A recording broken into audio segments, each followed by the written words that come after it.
Uşaq gecə ağzı açıq yatırsa, bu nə deməkdir? Bu, burunda olan adenoidin böyüməsi ilə bağlıdır.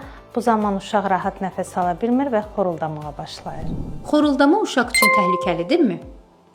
Bəli, əgər xoruldama davamlıdırsa, əlbəttə təhlükəlidir. Belə uşaqlar yuxudan yorğun oyanır, diqqətləri zəifləyir, hədsiz dərəcədə çətin nəfəs aldıqları üçün tez-tez xəstələnirlər.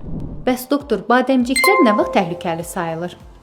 Badəmciklər o zaman təhlükəli sayılır ki, əgər belə uşaqlar tez-tez angina ilə xəstələnirsə, angina olan zaman hərarətləri yüksəlirsə, nəfəs almada və yemədə çətinlik çəkirlərsə. Hər badəmcik problemi əməliyyat deməkdir? Xeyr, hər badəmcik əməliyyat olunmur.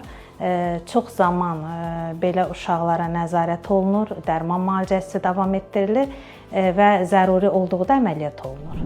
Bəs son olaraq doktor, valideynlər nə vaxt flora müraciət etməlidir?